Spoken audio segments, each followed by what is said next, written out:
The worst situation we see is when companies say like, man, we're really interested in sustainability. Let's put our intern on it. And they get an intern to go through and do a whole bunch of calculations. And then that person leaves. Nobody knows what they did or how they did it. It's totally unrepeatable. And they're not able to really use that information going forward. So they have like a footprint that they got one time and they don't really understand the details of it.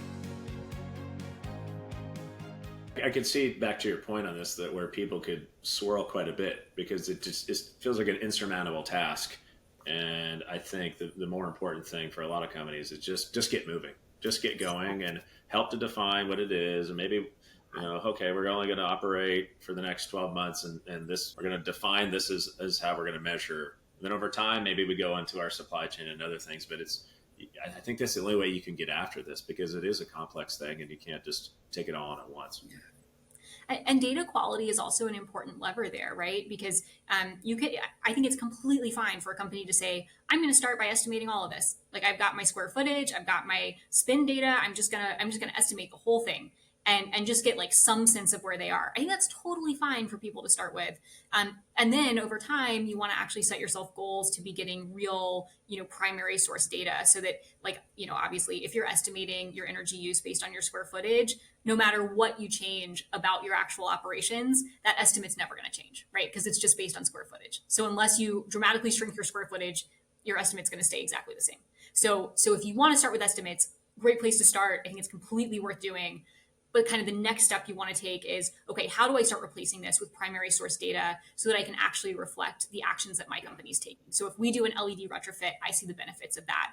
And then also, obviously, with that, tying in ROI. So anytime that you do any kind of thing that helps reduce your carbon footprint, making sure that you're tracking the spend associated with it so that okay, here's what I invested and here's what I'm seeing in terms of, bills reduced or business won or what have you. Yeah, I know at OfferUp, we've been really wanting to get after a project like this. And the challenge we have is we don't touch physical inventory, right? We're just helping people to sell other items and goods. And so we see all the supply chain of all of our stuff. And so I know as we looked at this project and thinking about it for ourselves, it was, well, let's just pick one thing, maybe just clothing. We sell a lot of clothing. Yeah. So let's just pick one thing and get the model working for a while. But stay away from things like electronics and furniture that have these super complex ecosystems and that vary, so much. So maybe that's something we do down the road. But I think that was a challenge as we started thinking about, there's a lot of great things that OfferUp is able to do in terms of environmental impact. But how do we measure that? How do we show users that? And I think it's generally a good byproduct. Sometimes people ask, well, do people use that, secondhand for the environment?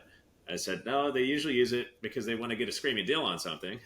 But you also feel very good about using it because you know that you're not throwing something in landfill. So that's always interesting. What do you think, as you think, just as you think about where we are today and even looking ahead, what do you think the biggest challenges are around climate, where your company kind of plays a role in helping people? Is it speed? Is it kind of what we talked about, just too complex? What do you see? Yeah, definitely. I mean, I think by and large in the really, really broad climate problem, we think about speed and education. So this is, and we saw this with COVID, right? Like things that are changing on an exponential basis are really hard for us to understand as humans. Exponential growth is like really weird and confusing. And so when we see the compounding effects of climate change, it's just really, really hard. It's a vertical line. Yeah.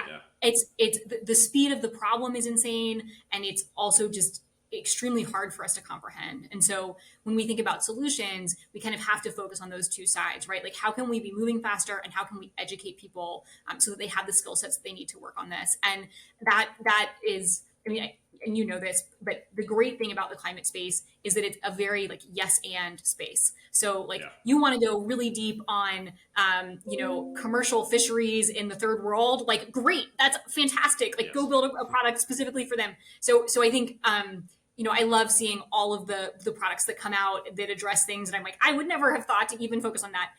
But I think for us, we're kind of trying to focus on the space where we feel like we're best sort of uniquely able to address the issue. And that for us is building kind of highly scalable SaaS software that has an emphasis on accessibility, both in terms of language and in terms of cost. So we really started out focused on the mid-market, which is really large. And we wanted to move them forward a little bit faster than they otherwise would have moved without tools. And the interesting thing is, our focus on accessibility, we did that because we wanted to appeal to smaller companies who had fewer resources. We found that it's actually really appealing to large enterprises too. So they also want something that's really simple to use, that they can do themselves, that's accessible in terms of price point and language. And so we found that the target market we went after actually turned out to be kind of increasingly larger companies than we expected, which is pretty cool. But we think it's really important to train employees to own this work within a company, and thinking about the scale of change that's coming, whether that's regulatory reporting or actually operational shifts, like the way that you think about risk or the way you think about sustainability operationally. It's really important that companies have this skill set internally. And so one big goal for us is how can we enable companies to own this process themselves, and then they can start using this data the same way that they do things like their financial data, where they're looking at those changes, daily, weekly, monthly, and really able to use them to make operational decisions. It would be interesting, and this is as you think about the future, because I think I often talk about, you can't improve what you can't measure. And I remember as a kid, I've been, looking at labeling, and I think we need to have a CO2 label on everything that ever gets made. And that's, again, where government plays a role. But when I was a kid, the nutrition labels were not that big. I think they really took off in the early 90s, maybe late 80s. And like no one talked about calories. In fact, it's kind of weird. You look at these old, I was watching Wayne's World the other day, and they're all, such an old show, and they were drinking, Pepsi and the Capri Suns. And like, that's what we drank as a kid. We never drank water. Nobody drank water, really. And it's because we didn't know any different. And then all of a sudden now there was labels on things. And once you start labeling things, then people start to pay attention to, well, oh, what's a calorie? Right. And then there was all this boom all this time of like lower calorie, and that all started to happen.